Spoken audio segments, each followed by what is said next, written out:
Hello student, welcome to our channel Aaj academy education. Hope आप लोग सब ठीक होंगे और सेफ होंगे। सबसे पहले तो मैं ये बोल दूँ कि ओएमएस स्टूडेंट जो हैं उनके लिए ये वीडियो है और एकदम ध्यान से वीडियो को देखना और एंड तक देखना। तब भी अगर आपको कोई डाउट रह जाता है तो आप कमेंट सेक्शन में पूछ लीजिए, ओके।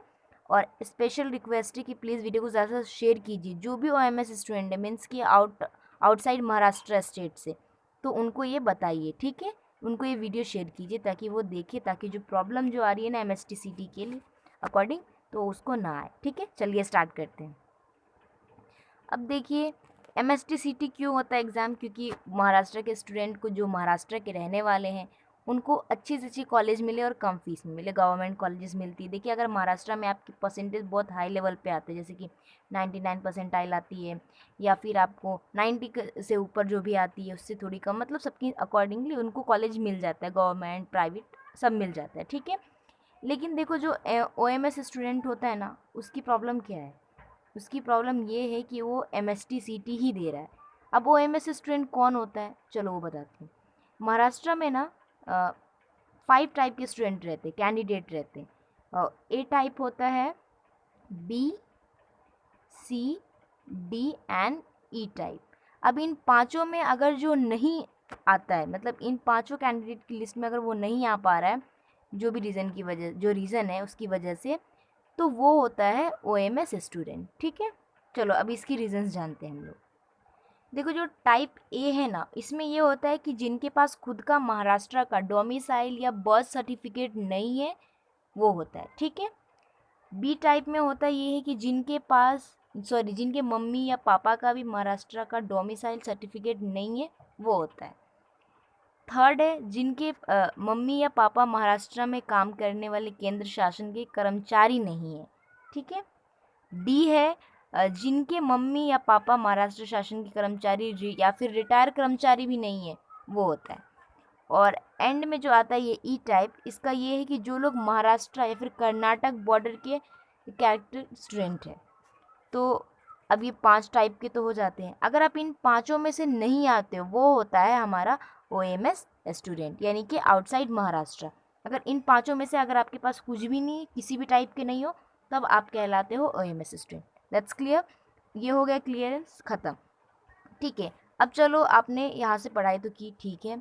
अब आपको प्रॉब्लम क्या आ रही है कि ओएमएस के लिए आपने, सॉरी, एमएसटीसीटी आपके लिए आपने अप्लाई की, ठीक है। आपने एग्जामिनेशन दिया, सब दिया, ठीक है। अब जो ये पांच कैंडिडेट सीट जो बताया मैंने आपको, A B C D E, अब इनमें से तो आप हो नहीं। आपको पता है कि आप ओएमएस हो, आउटसाइड महाराष्ट्र स्टेट से हो, लेकिन आपने फिर भी एमएसटीसीटी दिया है। तो अब क्या होगा? अब क्या होगा, आपका नेम एमएसटीसीटी की मेरिट लिस्ट जब जारी की जाती है, अगर आप इन सारी इन्फॉर्मेशन जब आप फिल करते हो काउंसलिंग के लिए, तो नहीं आती है।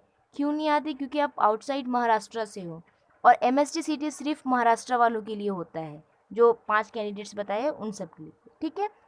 तो इसलिए आप क्या करते हो, जब आप अपना जो टाइम वेस्ट करते हो एमएसटीसीटी देने के लिए, अगर इससे बेटर है आपको क्या करना है, अगर आप इंजीनियरिंग के लिए जा रहे हो तो जेई के लिए दो, ठीक है। अगर आप डॉक्टर के लिए जाना चाहते हो, फार्मेसी के लिए, तो नीट दो, ठीक है।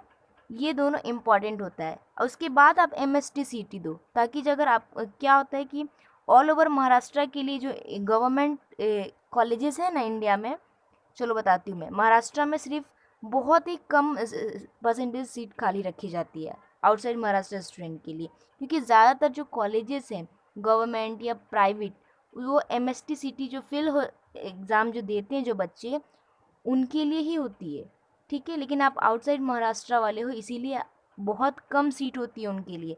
चलो बताती हूँ।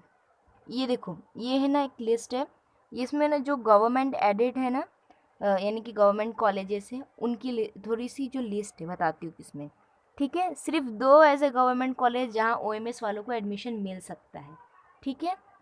वो भी कितनी परसेंट कम सीट है, आप यहाँ खुद ही देख लीजिए।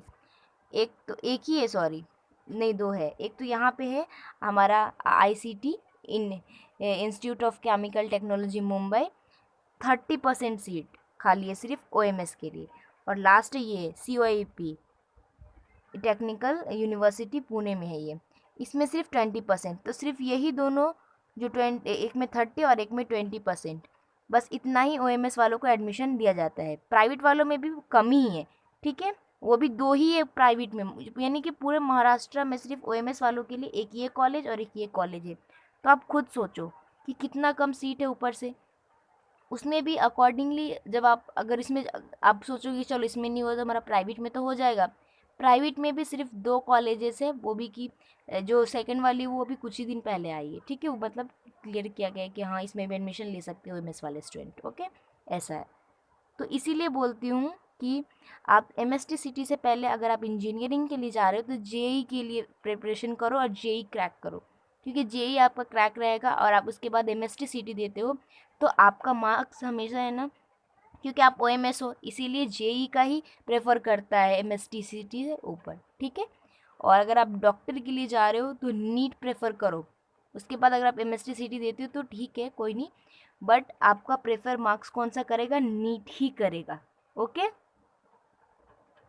अगर प्राइवेट कॉलेजेस की सीट्स की देखें ना तो यहाँ पे आपको दिखाया जा रहा है कि unaided professional education institute executing minority institution है, ये इसमें सिर्फ 20% खाली है सीट, किसके लिए, ऑल इंडिया, सॉरी क्या बोल रही हूँ, ऑल इंडिया के लिए तो सिर्फ 50% है, ओके। उसी तरह यहाँ पे अनएडेड माइनॉरिटी एजुकेशनल इंस्टीट्यूशन है, इसमें भी 50% सीट खाली है कैप राउंड जब होता है आपका। तो ये प्राइवेट कॉलेजेस की लिस्ट हो गई दोनों बस। तो आपको ज़्यादा जो कॉलेजेस ढूंढने की ज़रूरत ही नहीं है, क्योंकि आपको दे ही नहीं रहे ना वो कॉलेजेस, क्या ढूंढोगे, ओके। तो बस यही है और कुछ नहीं ओएमएस वालों को। ये एक्चुअली ये वीडियो बहुत ही एक बच्चे के कमेंट पे बना रही हूँ मैं, तो मुझे लगा कि बहुत ही इम्पॉर्टेंट है इसीलिए बताइए, ठीक है। तो मुझे लग रहा है कि आप लोग को समझ में आ गया होगा कि ओएमएस होता क्या है। तो समझ जाइए कि बस आपके पास 4 कॉलेजेस हैं, अगर आप नहीं देते हो जेई देते हो तो बहुत अच्छी बात है इंजीनियरिंग के लिए, ठीक है, इसीलिए 2 जेई, ओके। और जो एमएसटी से अगर डॉक्टर के लिए जा रहे हो तो नीट दो, ओके। एमएसटी सीटी देते हो लेकिन आपका मार्क्स है ना हमेशा नीट वाले का, नीट ही प्रेफर करेगा जो, ठीक है। और इंजीनियरिंग वालों का जेई मेंस जो होता है ना वही प्रेफर किया जाता है, ओके, एमएसटी सीटी देने के बावजूद। तो समझ जाओ आप लोग, यही बात है और कुछ नहीं है। चलो कोई नहीं, अगर जिन्होंने दिया है तो देखो हमारे मेरिट लिस्ट में नाम नहीं आएगा, ओके, बट डोंट वरी, कोई बात नहीं, कोशिश की कोई बात नहीं, ओके। चलिए बाय एंड टेक केयर, आप लोग अपना ख्याल रखिए। अगर नहीं दी और जेई तो अगर अगर इस साल कुछ नहीं हो रहा आपका एमएसटी सिटी से तो कैंसिल करो, जेई का फॉर्म फिल करो, ओके, और दो, ठीक है, फिर अप्लाई करो जो कॉलेजेस है उन सब में तो आपको ले लिया जाएगा, ठीक है, जिसमें आप जाना चाहते हो। और नीट वाली के लिए भी सेम है कि अगर आपने एमएसटी सिटी दिया है आपका नहीं हो रहा है, नहीं आएगा, अगर आप आउट ऑफ महाराष्ट्र हो, ABCD जो कैंडिडेट्स है उनमें से अगर आप नहीं आ रहे हो यानी कि आप ओएमएस हो गए तो आपका भी नाम नहीं आएगा मेरिट लिस्ट के अंदर, ओके। तो आप नीट को प्रेफर करो, नीट क्रैक करो, देन आपको जिस भी इसमें एडमिशन चाहिए होगा फार्मेसी कॉलेजेस में उसमें आपको एडमिशन मिल जाएगा, ओके। चलिए bye and take care, video को ज़्यादा शेयर ज़रूर करना, okay. All the very best for your future. और मैं उस बच्ची को थैंक्स बोलना चाहूँगी कि उसने ना एक बहुत ही इंपॉर्टेंट टॉपिक के लिए उसने मेरे को बोला तो मैं इसलिए वीडियो बनाई, ठीक है। तो आप प्लीज़ वीडियो को शेयर ज़रूर कीजिएगा, अपने जितने भी OMS स्टूडेंट है सब तक पहुँचा दो, ठीक है।